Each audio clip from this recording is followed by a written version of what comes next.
Assalamualaikum warahmatullahi wabarakatuh. Waalaikumsalam warahmatullahi wabarakatuh. Alhamdulillahirabbil alamin. Assalatu wassalamu ala asyrofil anbiya'i wal mursalin wa ala alihi wa sahbihi ajma'in. Maju. Iya, ntar dibahas. Pertama dan yang paling utama, marilah kita panjatkan puja serta puji syukur kita kehadirat Allah Subhanahu wa taala, di mana pada pagi hari ini kita masih diberikan berbagai macam karunia nikmat, terutama nikmat iman, Islam serta sehat walafiat, sehingga kita tetap istiqomah menjalankan kewajiban kita.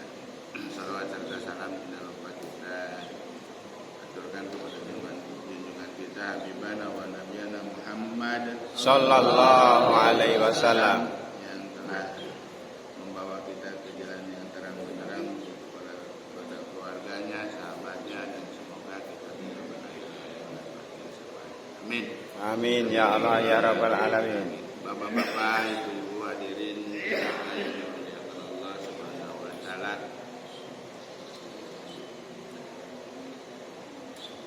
Izinkanlah saya pada pagi hari ini menyampaikan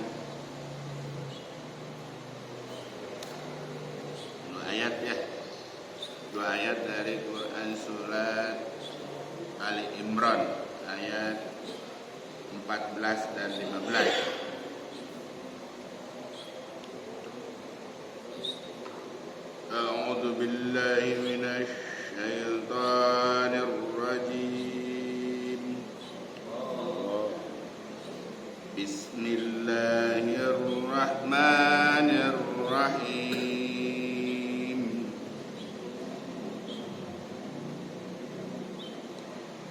Zuyyina lin-nasi hubbus syahawati minan nisa'i wal banina wal qanatiril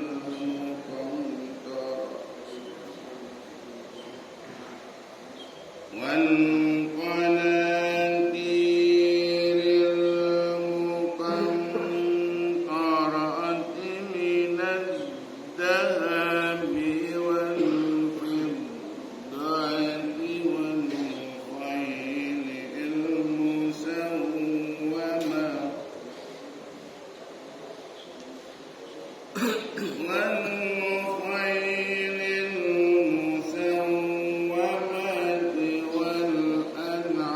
والأنعام والحرث ذلك متاع الحياة الدنيا والله عنده حسن المآب.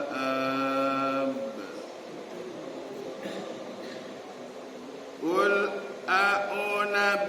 أنبئكم بخير من ذلكم للذين اتقوا عند ربهم جنات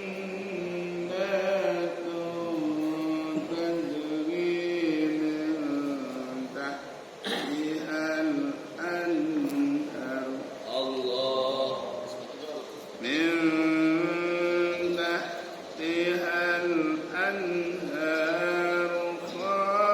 خالدين فيها وأزواج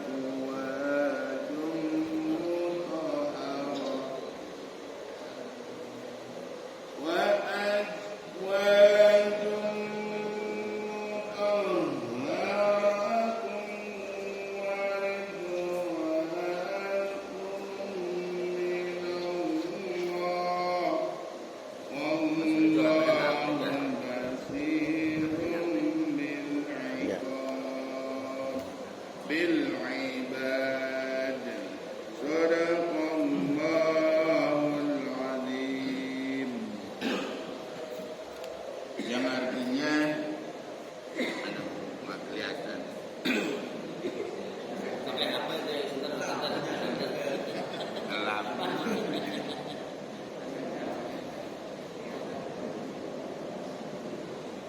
dijadikan terasa indah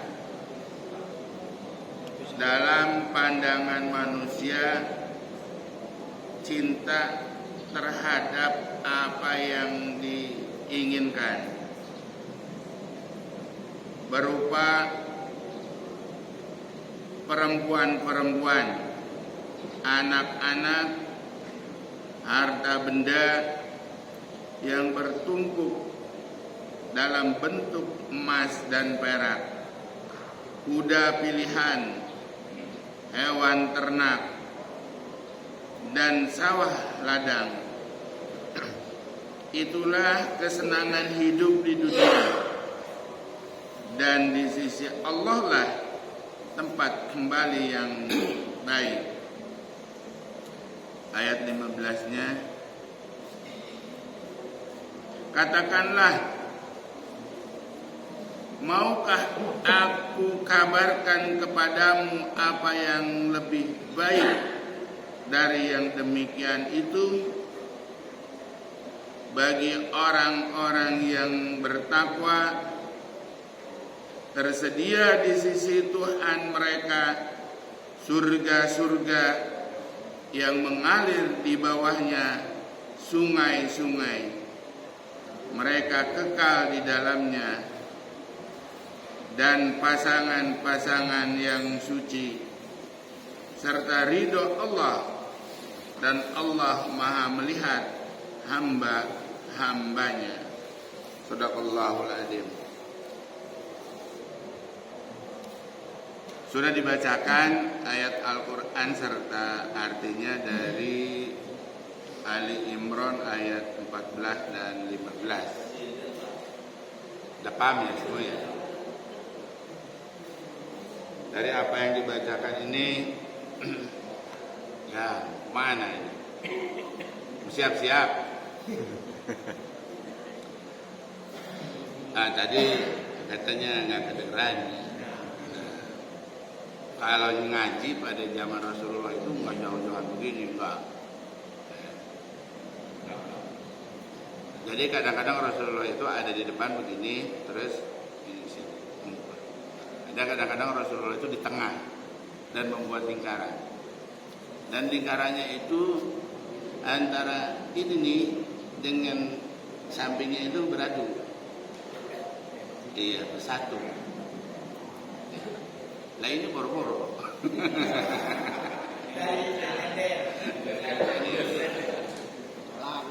Jadi, nah itu yang sering dilakukan oleh jamaah tabligh, ya, yang sering dilakukan oleh jamaah tabligh. Jadi mendekat kepada Rasulullah, kemudian ininya sampai dirapatkan, jangan ditumpuk. Ya kalau ditumpuk berat, sama semuanya ditumpuk. Tapi berat. Kenapa harus begitu? Lah kan katanya Muslim itu bersatu. Ya, terus kalau begini kan nggak bersatu, berjauh-jauhan. Jadi mendekat, berkumpul. Kemudian kalau zaman Nabi mah nggak ada speaker, bid'ah. Gak ada speaker. Kemudian lagi waktu itu di Mekah itu yang ketika dakwah Nabi itu pakai speaker habis diburu. Makanya nggak perlu tempat yang luas. Zaman Nabi itu pengajiannya itu namanya Darul Arqam. Jadi kelompok pengajian ini namanya Darul Arqam. Bahkan ngajinya juga nggak teriak-teriak begini,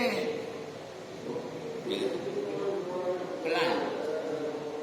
Yang penting jamaah sahabat itu dengar dan ngerti, paham, kemudian diamalkan. Dan nggak ada yang ngantuk juga. Bahkan ketika Nabi selesai berhalwat itu, para sahabat itu selalu bertanya, ada apa ya Rasulullah, ini dapat mukjizat apa, dapat wahyu apa, gitu. Selalu ditanya. Setiap malam, selesai malam, para sahabat bertanya. Bahkan yang ngintip-ngintip gitu, ada apa sih ini? Saking pengen tahu. Dan ketika wahyu itu turun, disampaikan kepada sahabat, Nabi pun hafal, sahabat pun hafal semuanya apa yang diwahyukan oleh Allah kepada Nabi. Nah kita mah ya nggak usah seperti itulah ya, dibacakan satu ayat dua ayat, yang penting kita udah dengar. Ya, bagus sih hafal gitu, ya. Bagus sih hafal. Nah cuma boro-boro otak kita belum kesampaian. Jadi Nabi, para sahabat itu orang-orang yang cerdas, orang-orang yang pinter. Sekali Nabi menyampaikan, hafal. Tapi itu boro-boro. Makanya kadang-kadang kita dengar gitu ya, ada orang yang bilang, ini mau orang gitu, orang yang sering ngadu.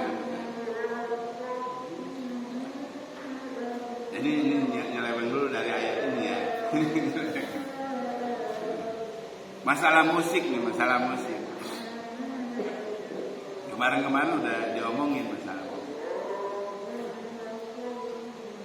Terus kenapa saya omongin sekarang juga deh, saya omongin lagi karena ada juga yang ngomong sih. Sampai ya seperti itu dah. Kita di sini tahun berapa tuh? 2012 ya? 2014 atau 2014? Yang 2012. Yang mana? Kalau nggak salah 2012 kita bikin grup hadroh. 2014 ya. Ya. Desember.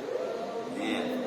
Kita bikin grup hadroh, tujuannya ya minimal sebenarnya hadroh juga itu kata Nabi itu nggak boleh, marawis juga nggak boleh, apalagi dangdutan dan lain sebagainya nggak boleh.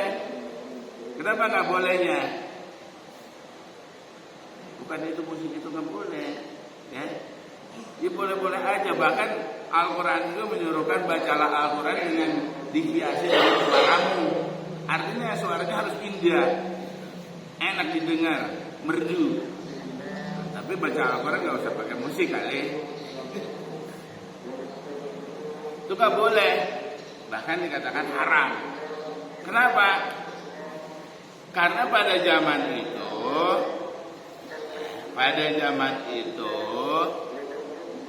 orang-orang lalai dengan membaca Al-Quran. Sekarang juga sama, nggak jauh berbeda.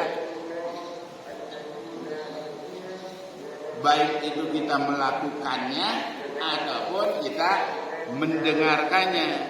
Jadi ketika kita melakukan bermain musik ataupun kita mendengarkan bermain musik, ya lupa dengan baca Al-Quran.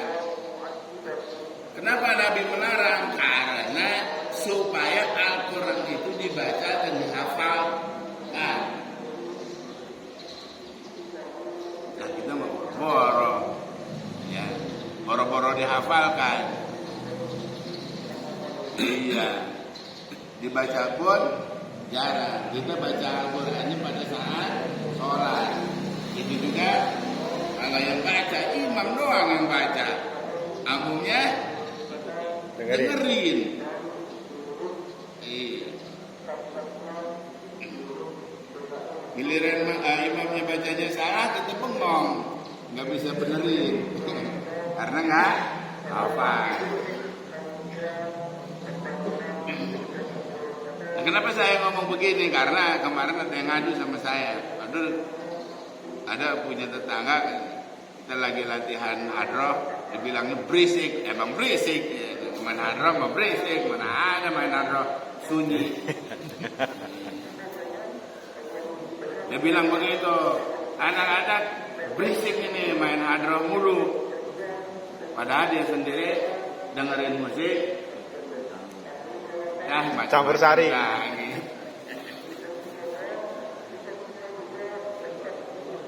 Apalagi kalau pakai headset, emang orang lain kedengerin, tapi itu dikuasai sendiri musik. sekali-kali mah boleh sih hiburan gitu ya. Tapi jangan terusan. Kalau di ayat ini ayat 14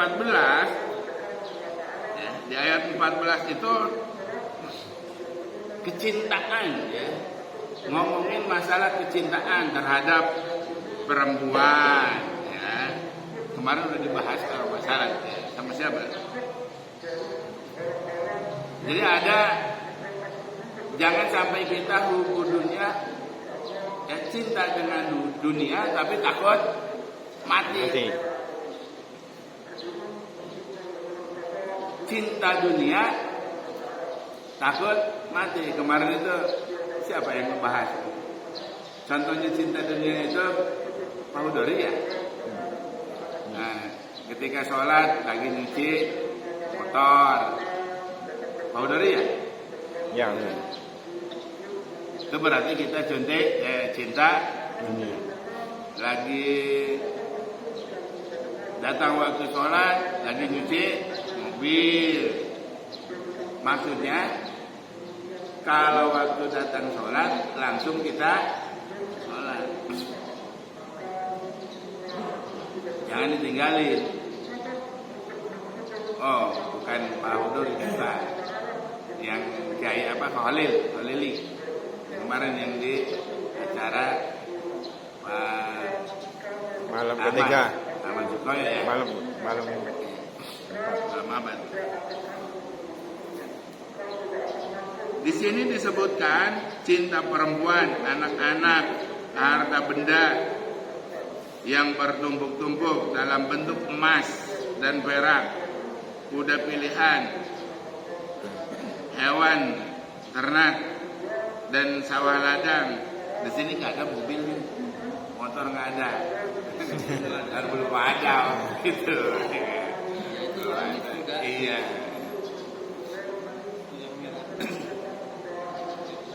Jadi Allah itu menjanjikan kesenangan, ya gimana ya? Jangan terlalu lah. Allah itu memberikan semua fasilitas itu untuk disyukuri. Punya kuda, kita bersyukur atas kepemilikan kuda. Punya istri, bersyukur atas kepemilikan istri. Punya anak, itu bersyukur. Syukur kita itu bukan berarti meninggalkan perintah-perintah Allah untuk kita. Bahkan ketika kita punya istri, punya anak dan lain sebagainya, bagaimana rasa syukur kita kepada Allah Subhanahu wa Ta'ala? Dengan semakin banyak mendekatkan diri kepada Allah Subhanahu wa Ta'ala. Nggak ada jamnya ini, jadi nggak kelihatan ini sampai berapa. Jam 5:17. Hah? Jam 5:17. Jam 5:17. Sampai jam berapa?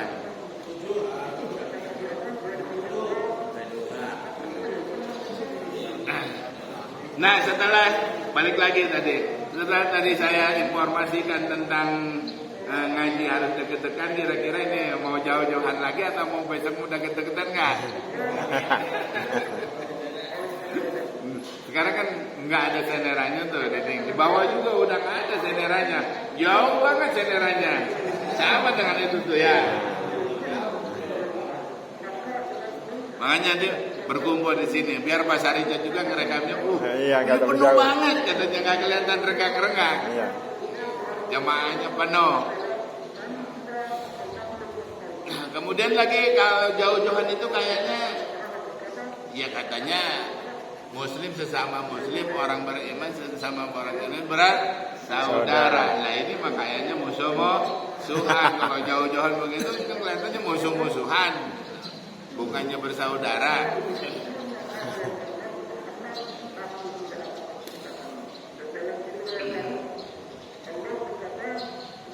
Kemudian lagi saya akan kalau masalah pengertian dari ayat-ayat ini udah pada ngerti semua ya tadi apa yang dibaca. Minggu yang lalu pada saat subuh ini saya kan pengen gini, tapi kan sekarang jauh Al-Qur'an aja dibuat. Salah satu mensyukuri nikmat Tuhan ini adalah ketika ngaji begini nih.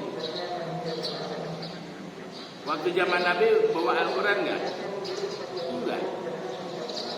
Kayak begini nih, dengerin. Kenapa? Karena belum ada kitab Al-Qurannya.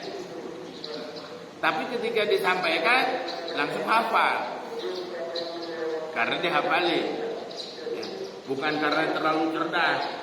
Sekali dengar langsung nyerep gitu. Enggak. Begitu disampaikan langsung dihafalin. Kenapa? Karena kan Nabi pernah menyampaikan, barang siapa menghafal satu huruf, jangan menghafal, satu membaca ya, membaca satu huruf dari Al-Quran, ini pahalanya besar. Apalagi apa? Membacanya aja berpahala besar. Makanya pada saat zaman itu ya semuanya para sahabat berlomba-lomba untuk menghafal. Jadi nggak ada cerita para sahabat itu Al-Quran itu dibaca ya sebagian. Ada malam Jumat Yasin yang dibaca gitu ya. Ada malam Jumat yang dibaca Al-Kahfi atau enggak dipilah-pilah begitu. Semua ayat yang sudah disampaikan oleh Nabi itu dibaca terus. Dari ayat yang pertama diurutkan sampai terus berurutan sampai hafal. Itulah yang dibaca. Jadi nggak cuma Yasin doang yang dibaca, tapi untuk ukuran kita, alhamdulillah, udah syukurlah malam Jumat khusus baca Yasin sama Al-Kahfi. Kan hari-hari berikutnya kan enggak. Lumayan lah, ya enggak? Lumayan. Iyalah. Lumayan lah, ada baca yang ada ayat Al-Quran yang dibaca daripada enggak sama sekali. Nah kalau Pak Hendra rajin dia setiap hari baca Al-Quran. Kok Pak Dur ngomong begitu? Ya karena saya tahu melihat itu. Saya juga jarang baca. Ya bacanya ya kayak begini. Pas lagi ada kegiatan baca, nggak ada kegiatan nggak baca. Salah satu mensyukuri nikmat kita, nah pengen gitu ya. Pada saat baca ini ada Al-Quran yang kita pegang. Kita pegang. Yang sudah bisa berarti tambah bisa, yang belum bisa jadi tahu. Kenapa? Yang editan juga nggak disuruh, nggak disuruh satu-satu, enggak. Yang penting menyimak. Ya menyimak. Kalau di pesantren itu kiainya itu baca itu cepat sekali, nggak pelan-pelan. Kenapa cepat bacanya? Supaya si santrinya itu mampu ngikutin apa yang dibaca kiainya. Artinya ketika mampu dia ngikutin bahkan ikut membaca, berarti dia tahu, dia ngerti. Tapi kalau kiainya itu baca cepat terus ketinggalan terus, lewat terus. Oh, kiainya udah di mana? Kita masih nyari-nyari mana yang dibaca. Berarti belum paham, belum ngerti dengan tulisan Arab itu. Seringnya kita melihat, seringnya kita membaca, maka akan tahu dengan sendirinya.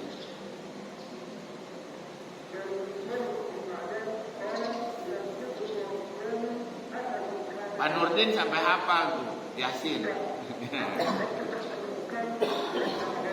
Pak Haji Imam hafal Yasin, Pak Sarijo hafal Yasin. Saya hafal sambil ngeliat.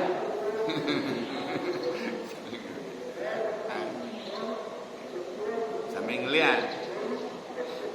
Tapi meskipun hafal, ya, salah satu mensyukuri nikmat Tuhan kita punya mata.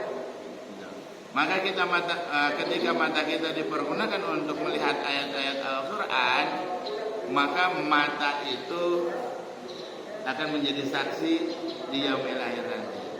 Jadi ketika ada pertanyaan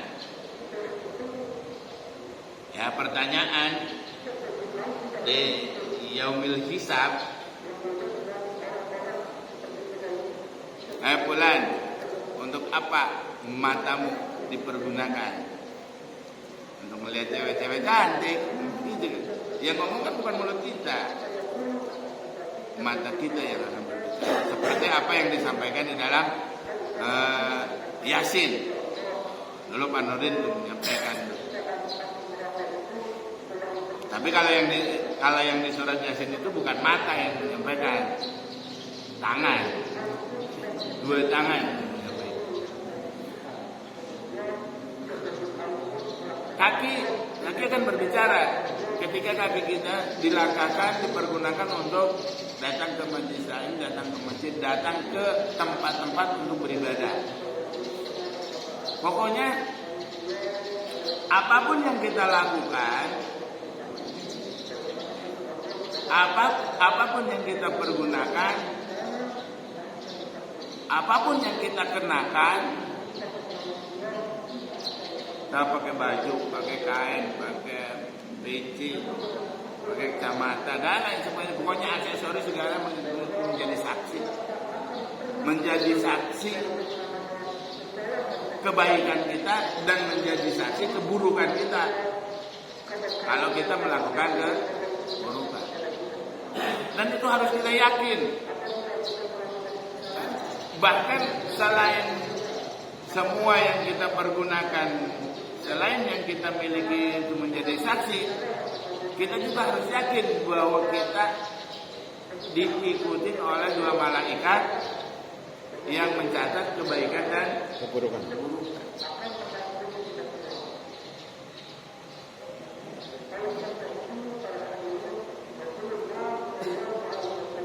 Maka dari itu, ntar kalau ada pertemuan lagi sama saya, baik pada maghrib, pertanyaan ini, ada yang Mas Budi ya, Budi, Padur, kok pada maghrib, Padur udah jarang sekarang, alasannya ada, alasannya ada. Satu, capek baru pulang. Yang kedua, yaitu kalau begini nih jamaahnya banyakan dikit demen. Meskipun kan didengerin nggak apa-apa, yang penting banyak dah. Gitu. Iya, tapi kalau udah jamaahnya nggak ada, itu senep.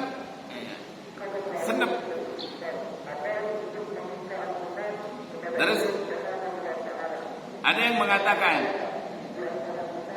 tanda tanya besar. Karena guru itu guru ini cerita guru atau ustaz. Kenapa ini ustaz ini banyak jamaahnya dan kenapa ustaz ini sedikit jamaahnya? Itu faktor yang menyebabkannya itu ada pada dirinya dan ada pada jamaahnya. Dan dua-duanya. Yang pertama, kalau pada diri ustaznya yang menyebabkan jamaahnya nggak ada, satu, materinya nggak menarik, atau materinya membosankan, atau materinya itu aja nggak ada berbeda-bedanya, jadi bosan, sehingga jamaahnya nggak ada, atau cara penyampaiannya nggak bagus, belibet, nggak mudah dicerna oleh jamaah. Tuh, itu faktor dari ustadznya atau gurunya yang menyampaikan sehingga jamaahnya malu. Yang kedua, faktor jamaahnya. Jamaahnya sibuk. Ya, jamaahnya sibuk. Atau baru pulang kerja, capek. Jadi pengen istirahat. Berikutnya, masih faktor jemaah, apa yang disampaikan oleh gurunya, usahanya belum meresap ke dalam hatinya. Apa yang disampaikan oleh guru-guru yang ada di sini itu belum meresap ke dalam hatinya.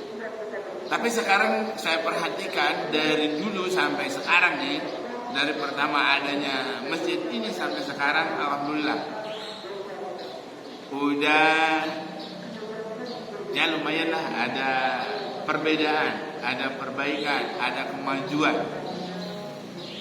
Dulu pertama kita ngadain taklim pada maghrib, terus kata saya, kita taklimnya assalamualaikum langsung taklim.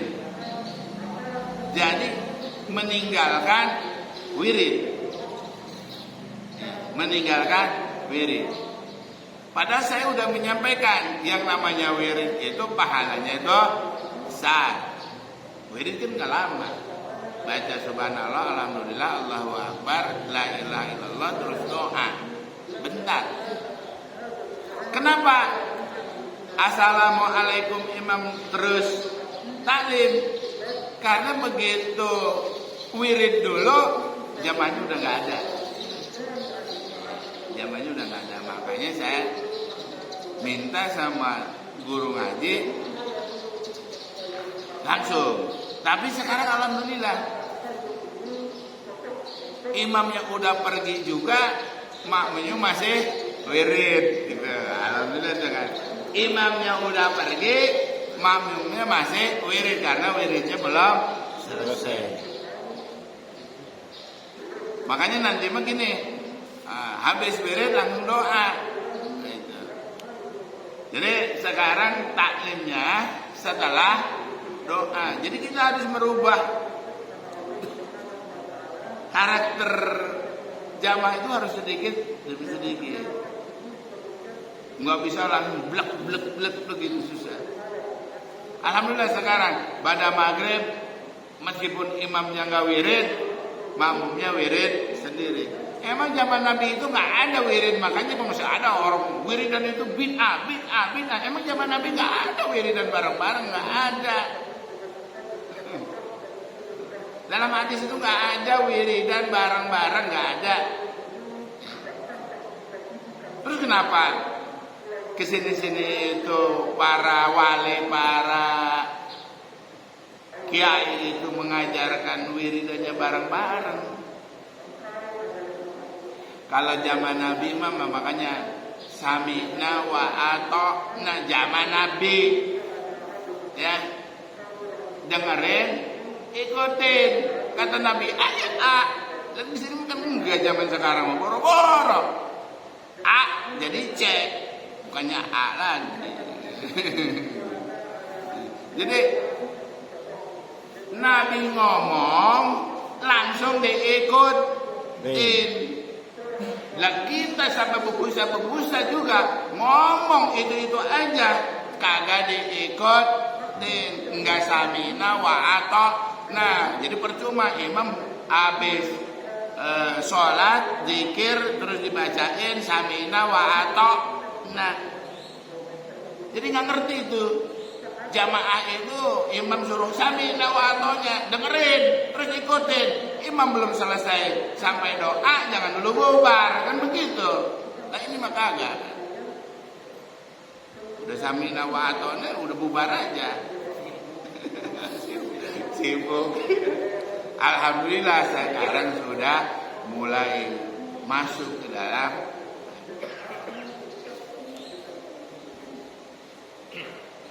Cuman kadang-kadang sih yang nyuruh samina wa ata'na juga sih tunjuk pergi aja sih. Kabur. Nggak apa.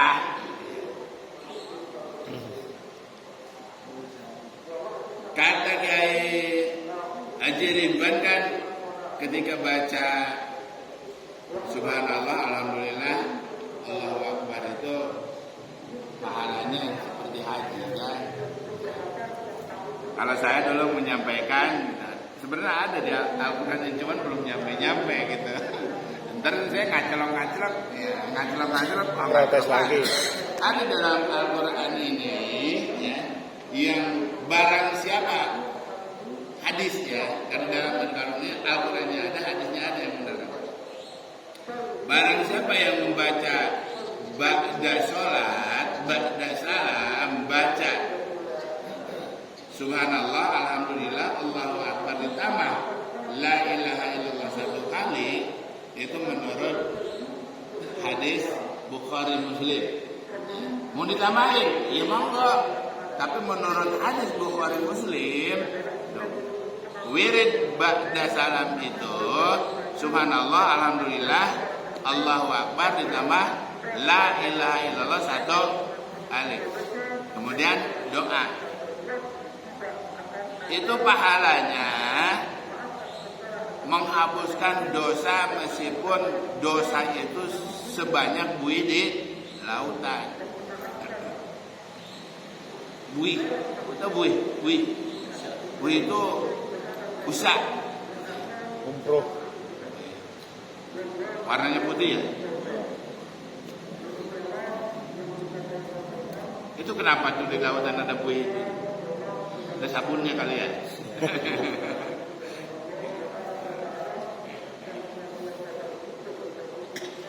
Ada yang wiridnya itu pakai jari.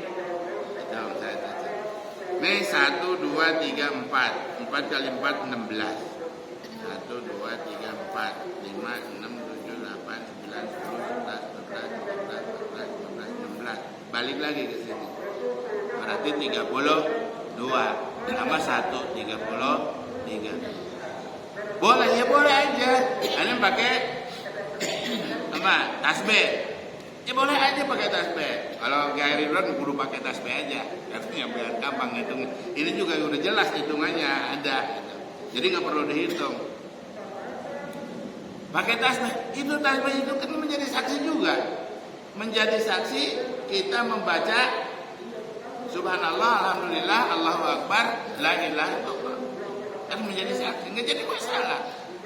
Atau mau tasbihnya gede-gede gitu kayak di Pintu Seribu. Pintu Seribu itu tasbihnya segede bola kasti, bola tenis, ya, bola tenis. Kalau nggak salah, agak segede kepala ya.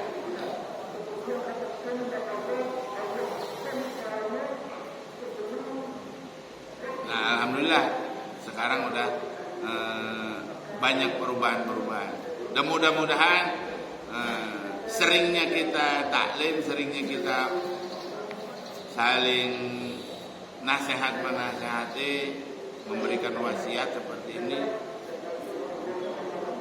Jamaah-jamaah yang ada di sini umumnya yang paling utamanya yang ngomongnya. Yang paling penting yang ngomongnya dulu. Biasanya yang ngomongnya itu harus memberikan contoh, memberikan teladan. Jadi yang ngomongnya dulu, kemudian diikutin sama jamaah-jamaah.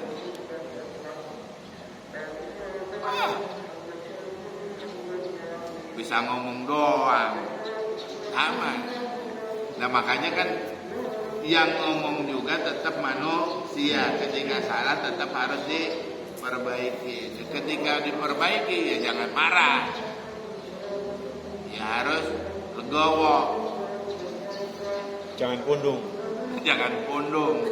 Iya, harus legowo. Sama-sama saling nasihat nasihati. Kemarin udah dibahas sama Pak Haji Imam. Saling nasihat menasihati. Nah karena waktunya udah kelamaan, makanannya udah ada, minumannya udah ada, maka pertemuan kali ini sampai di sini. Mudah-mudahan dengan 2 ayat ini kita terhindar dari cinta dunia, ya, hubud dunia, wa karahiyatul maut, cinta dunia, takut mati. Artinya karena belum siap jadi takut mati. Ya kalau udah siap kapan aja juga siap mati. Ya Allah jangan dulu dimatiin, belum siap. Lah nggak siap-siap nggak ngerjain-ngerjainnya, nggak siap kapan siapnya. Jadi harus kapan saja, di mana saja kita berada tetap harus siap untuk menemui kematian. Apabila ada kata Mohon maaf yang seluas-luasnya. Billahi taufiq wal hidayah. Wassalamualaikum warahmatullahi wabarakatuh. Waalaikumsalam warahmatullahi wabarakatuh.